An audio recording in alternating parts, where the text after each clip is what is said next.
Captain Sullenberger was north of that bridge with his plane without any power.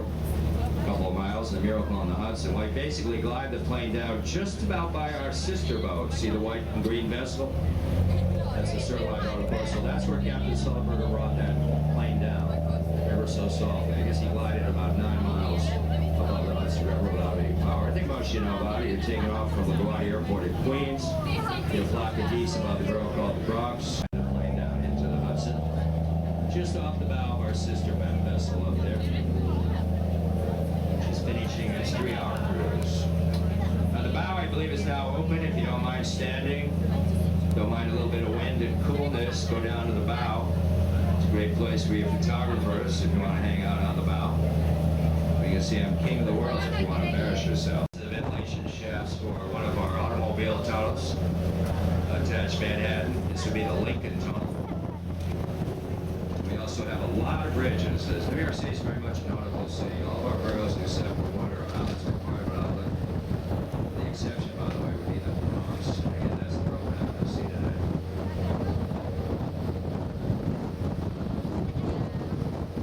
You know, you guys stand up with your cameras trying to get good shots. The bow is open. You're lucky people see it, so you stand up and make your way down to the bow. You take shots. Let's do it quickly, please.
Celebrities like the neighborhood. Meryl Streep has a penthouse right there at the water's edge.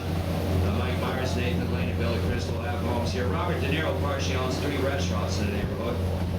Tribeca Grill will be the least expensive of the 3. That's on Franklin Street. Goldman Sachs, they just moved in. That's their world headquarters, costing $2.1 billion. Goldman Sachs, of course, has been in the news a lot over the last 2 years here in America, especially.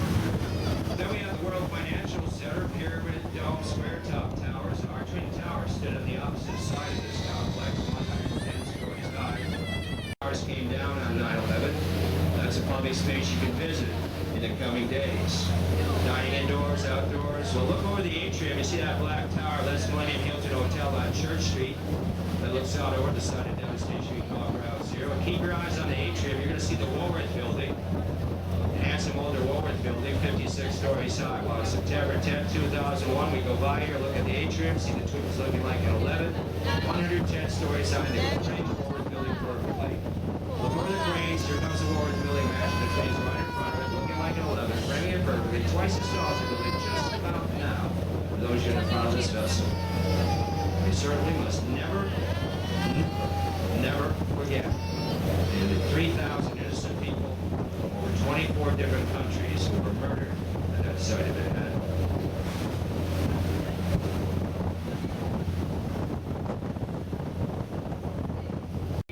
They just moved out of that building. So we now own 80% of an empty building in Lower Manhattan.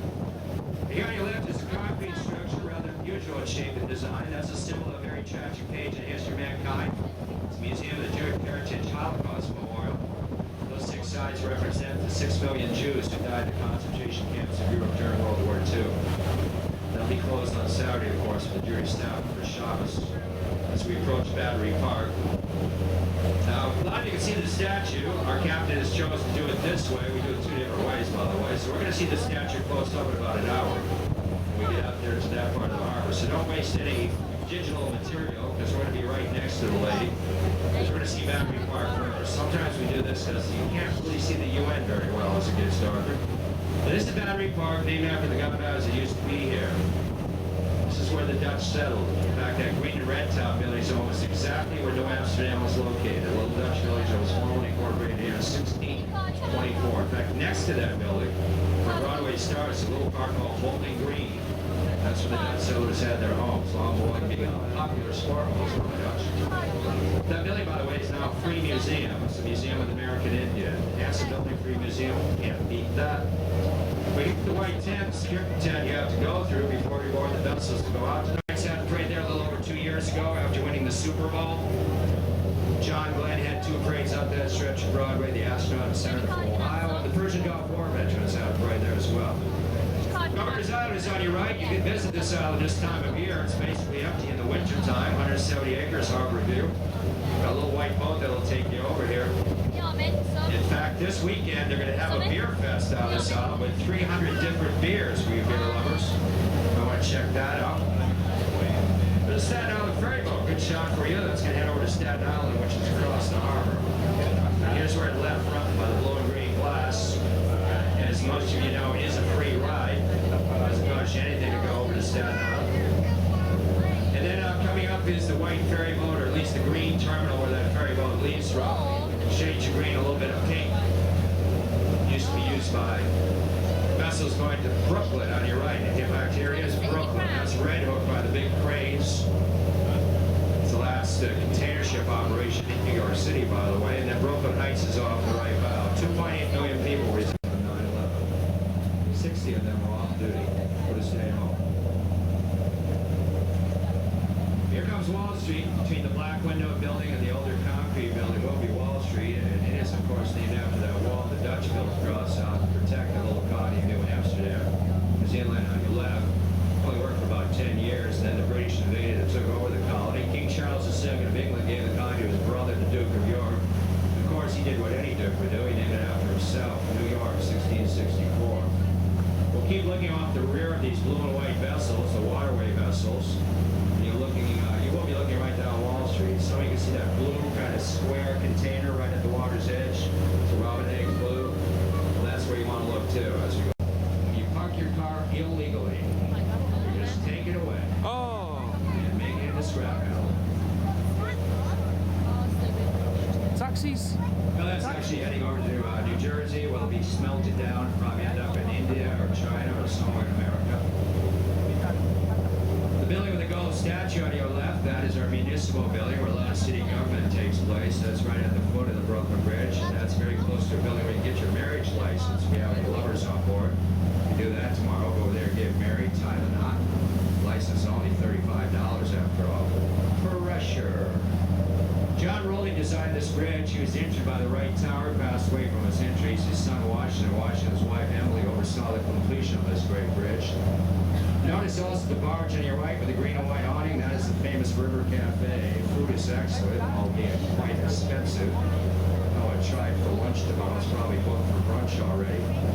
Now, you guys are especially well behaved back here. My mic doesn't work this far back, but I'm going to ask you to do this in a civilized fashion. If you're especially back there, stand up, look back toward Manhattan if you'd like.